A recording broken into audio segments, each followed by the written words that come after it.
gerade mit dem Micha Dohle auf dem Weg in die Leitstelle. Das Schlimmste, was passieren könnte, ist, dass die Eisanlage explodiert und wir kein Eis haben. Wir haben Drehbuch, wir haben Regieplan, wir wissen ganz genau, wie es aussehen soll. Aber die 40.000, die kommen, haben keine Ahnung.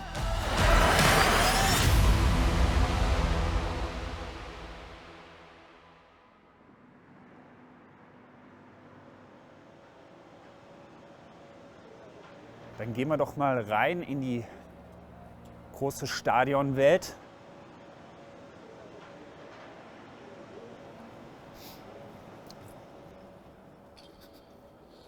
So. Da bin ich kein Experte. Ha? Könnt ihr einmal aufmachen?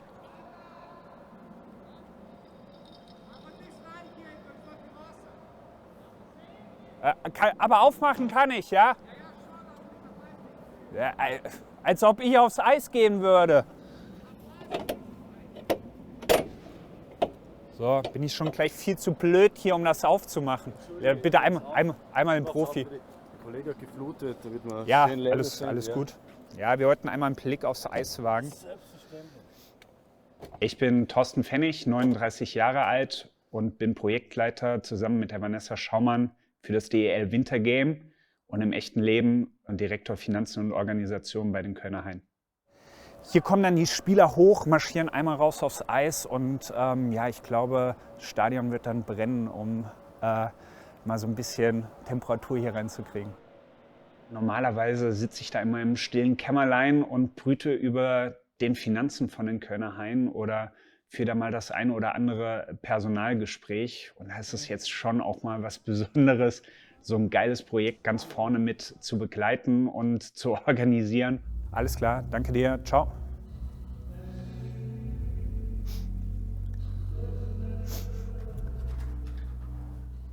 Hallo. Hallo. Ist von EPS noch jemand hier, die die Matten legen? Ja, Wo sind die gerade? keine Ahnung. Okay. Dann gucke ich mal. Danke. Du willst nicht das Wintergame machen, sondern du willst das geilste Wintergame aller Zeiten machen. Und ich empfinde Druck von außen gar nicht so sehr, sondern für mich triggert der eigene Druck, der eigene Anspruch viel mehr als das, was sonst passiert. Ja, dann kümmere ich mich jetzt erstmal um die wichtigen Sachen.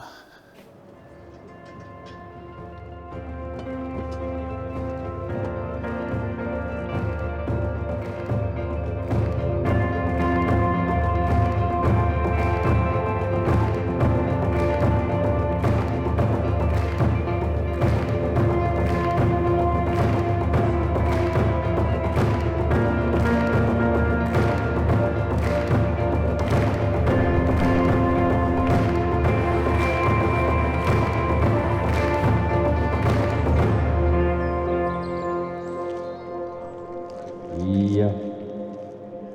Ta, ha. Ja. Ta, ha, ha. Ta, ha, ha, ha.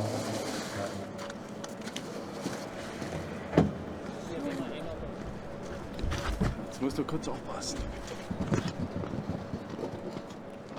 Wir sind von der Firma ASD mit dem Sitz in Höfen in Tirol. Wir bauen weltweit Eislaufplätze, Hockey-Eislaufplätze, kleine Eislaufplätze, alles Mögliche. Ja. Man kämpft halt immer mit der Witterung im Freien. Ja. Das ist die einzige Herausforderung im Vergleich zu Indoor. Aber sonst. Ja, wenn es jetzt 20 Grad hätte und voll regnen würde, dann wäre es schlecht. Ja. Aber so ist eigentlich perfekt. Ja. Gute Temperatur, 4 Grad, kein Problem.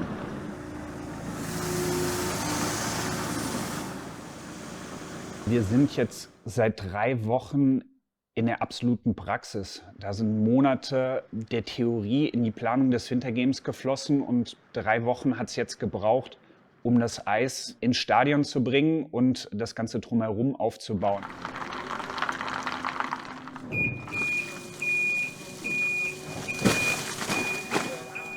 Letztendlich bringt man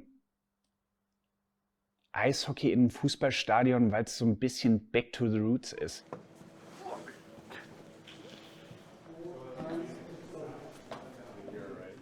Eishockey ist auf dem Weiher entstanden, der zugefroren ist. Also grundsätzlich findet Eishockey im eigentlichen Sinne ja nicht in der Halle statt, sondern auf einem zugefrorenen See.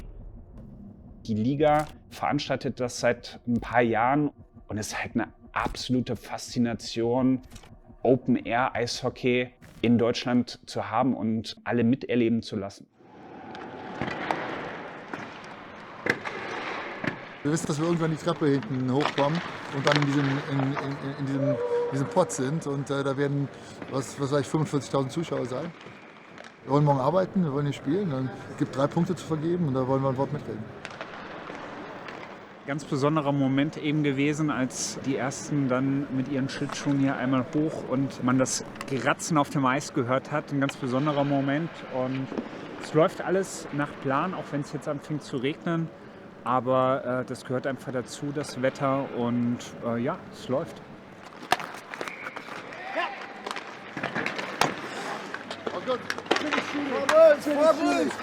Mal die gleichen Fragen. Was ist das für ein Gefühl?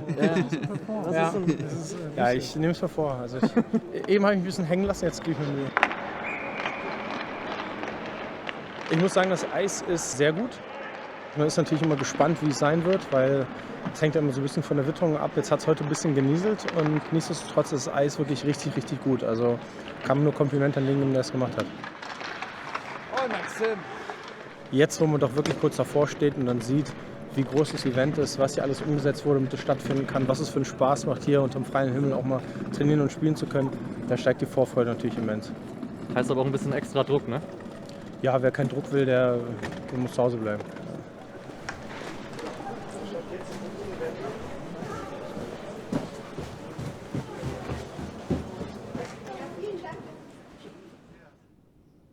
Heute war noch mal so ein bisschen Ruhe vorm Sturm.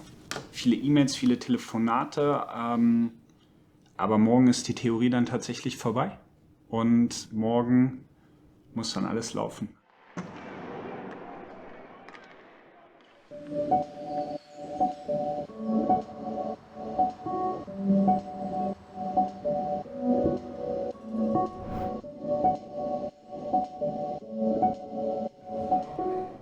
Was ich am Spieltag mache, keine Ahnung. Gestern Abend habe ich mir einen Lebenstraum erfüllt. Ich habe mit einem Stadionschlüssel eine ganze Karre voller Pyrotechnik in ein Fußballstadion fahren lassen. Es werden Dinge passieren, die wir nicht bedacht haben. Es werden Dinge passieren, an die wir nicht mehr im Entferntesten von geträumt haben. Unser erstes Wintergame und wir sind natürlich extrem neugierig. Ne? Und durch die Corona-Zeit, durch die Wartezeit ist die Vorfreude natürlich hoch. Ich bin extra aus Mannheim angereist, 4 Stunden Zugfahrt und so weiter. Also die Mühe nimmt man gerne auf sich, um sowas Spezielles mal zu erleben. Das ist ja nicht alle Tage so. Ja. Ich habe auch schon geträumt, dass Wolf das erste Tor macht. Wir sind auf der Südkurve oben drauf und machen richtig Stamm. Und wir freuen uns. Alles Gute euch.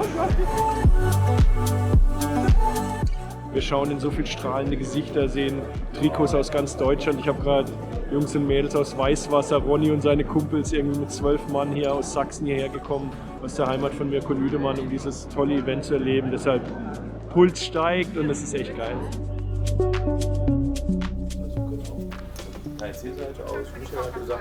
Ja, gerne. Let's go, lass Spaß haben. Alles klar? Viel Erfolg. Viel Spaß. Alles Gute.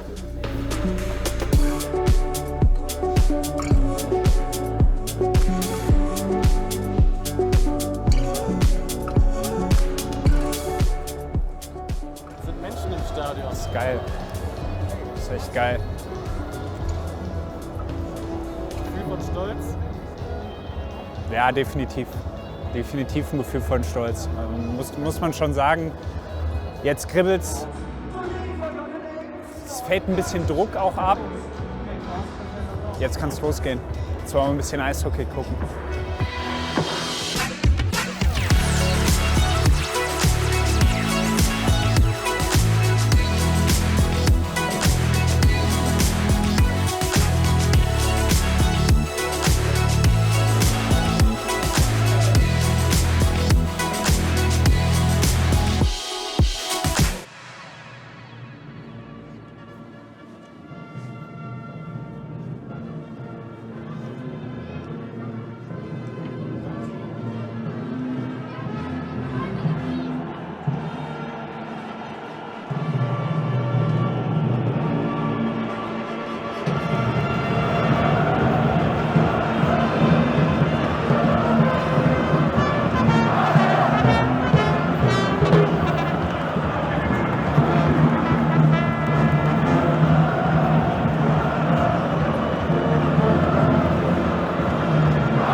wird ein absolutes Kribbeln sein, wenn 40.000 Leute hier im Rhein-Energiestadion sind. Und dann wird es viel Pyro geben, es wird viel Feuer ums Eis rum geben. Und ja, dann hoffen wir, dass es ordentlich kracht, auch auf dem Eis.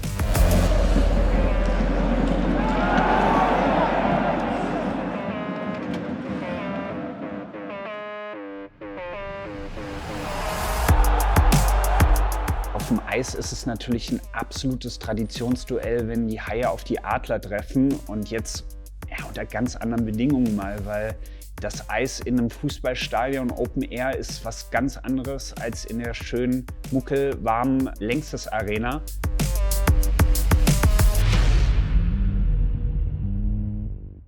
Du gehst aufs Eis und stürmst nach vorne und du kämpfst nicht nur mit deinem Gegner, sondern am Ende auch mit Wind oder Regen oder Schnee oder Sonnenlicht. Das sind ja alles Themen, die du normalerweise gar nicht auf der Uhr hast.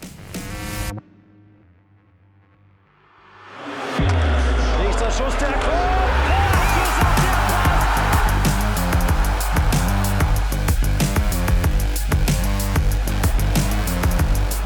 Das wird für alle was ganz Besonderes und man kämpft gegen die Witterung und gegen den Gegner. Aber es ist geil.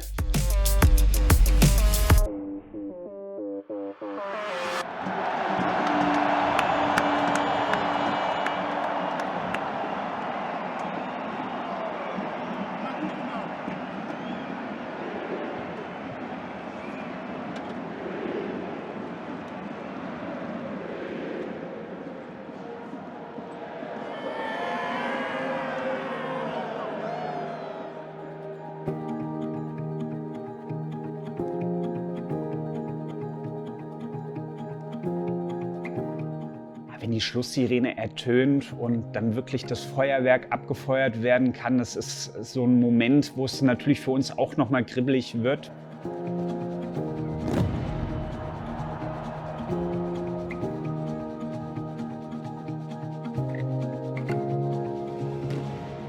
Dann wird, glaube ich, sehr, sehr, sehr viel Last abfallen, sehr, sehr viel Druck abfallen und dann sind wir, glaube ich, alle maßlos erfreut, dass wir uns nur noch maßlos mit Bier beschäftigen dürfen und ja, eine kurze Nacht dann auch noch mal zum Abschluss haben werden. Die hatten wir jetzt die letzten Wochen oft genug, aber an dem Punkt wird sie dann hoffentlich positiv und feuchtfröhlich.